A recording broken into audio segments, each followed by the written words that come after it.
Hello everyone, welcome back to the channel. Today we are going to discuss a crucial concept in Excel, which is date value.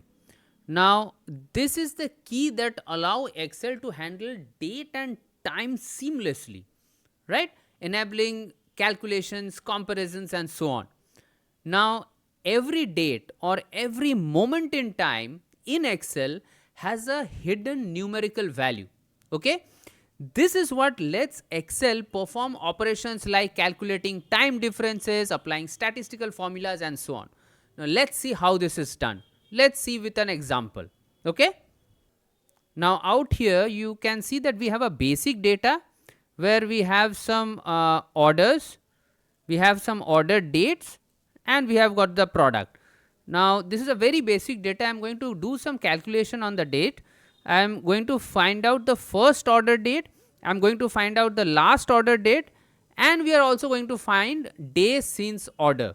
Okay, now how I am going to do these calculations, I am not getting into details, that I can discuss in a separate video, but here my intent is to find out how Excel does the calculation. So first of all, let's do the calculation for the first order date and last order date. So how do we do that?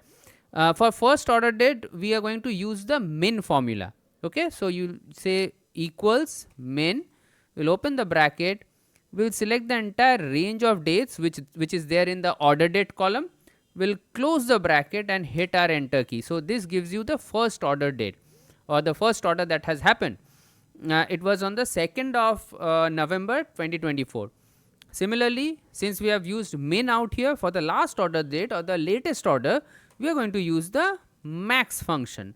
Okay, similarly we are going to select all the date values, we'll close the bracket and you have got the latest order, right, which is on 5th of January 2025. Now here we are going to find out a couple of other data which is days since last order, right. For that we need to find out what date it is today, right. So I am writing today out here and from that, from today's date we are going to back calculate as to what was the order date and what is the date today and how many days have passed, right. Now there is an interesting function in Excel which if you use you can directly get the date for today. It's today, open bracket, close bracket, and if you enter hit your enter key you get the date for today. So today as I am recording it, today is 10th of January 2025. Okay, now if you want to find out days since last order, days since the order has happened, you are going to put equal to sign. I am going to select the cell that has today's date, subtracted from or rather the order date. So 69 days have lapsed since the order date. Similarly, for the next order I am going to select today's date minus the order date. Okay, now if you want to drag the entire thing, we first need to make this fixed referencing. We are going to put dollar in front of the row and column numbers and then we can pull them down. Now this is the date. Okay, now we have all done calculations with dates, but have you ever thought of how Excel process them in the background? Now this is where date values come in. Without these, dates are just plain text values, right, and calculation won't be possible if it is a text value. But since I have already said that each date value has an intrinsic numerical value and that is how the calculation happens. Now what is the fundamental? Now, Excel starts counting time from 1st of January 1900, right, and this particular date is treated as a date value 1. Thereafter as the date progresses, so 1st of January 1900 has a date value of 1, 2nd of January 1900 has a date value of 2 and so on. Now let's see that from an example.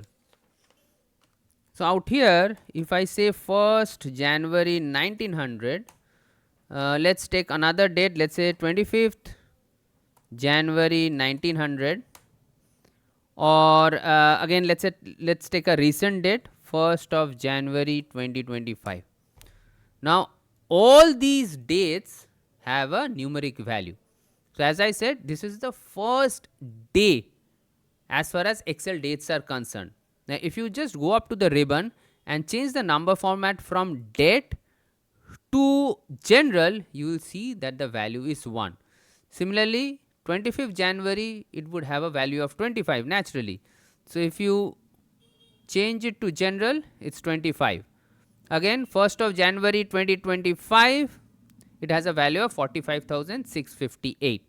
So when Excel is making these calculations, it's basically subtracting one value from another, right? For us it is a date, but for Excel in the background it is a numeric value, right?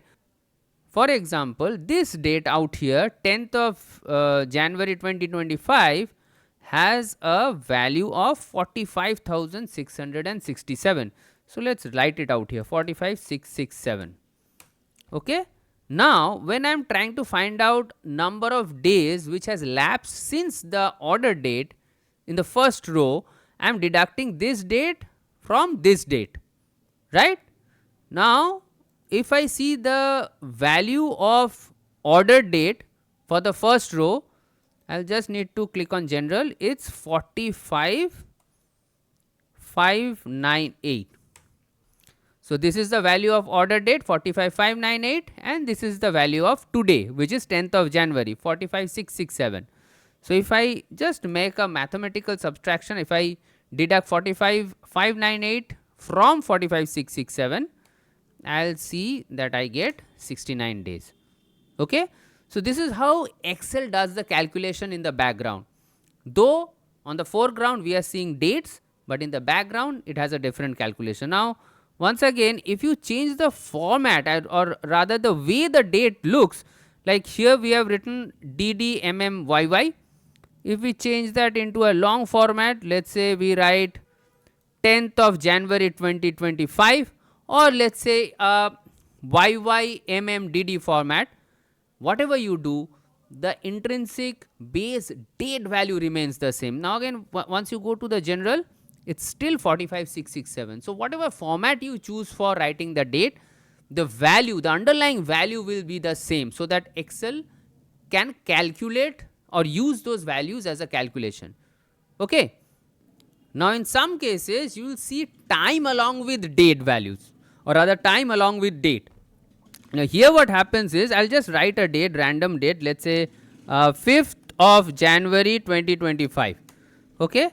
Now if I change the format and I wish to add time to it, just go up to this, or rather you can press Ctrl 1 and the format cells window opens up in front of you. From here you can choose a date format. I'll use the custom format. You can add your format also. We'll discuss it in a different video, but out here what I wanted to show you is, let's say if we use time out here, let's say 5th of January 2025, we wish to say it's 6 am. Okay. Then let's see what happens if on the same day we say it's 12 noon, or let's say date remains same, we say it's 6 pm. Okay. Now the time part, we have seen how Excel captures the date part. Now the time part is captured as decimal value which starts from midnight. Okay. Now if I change this, I mean the date and time format into a general format where we will see numeric values, you will see 45,662, which is the date value for 5th of January, and the time was 6 am. So a quarter of the day has passed, it says 0.25. At 12 noon it says 0.5, and at 6 pm 3/4 of the day has passed, it says 0.75. So this is how Excel gives values to the date, right? So go through your Excel sheet, find out the dates and see what values you have, right? Try it out.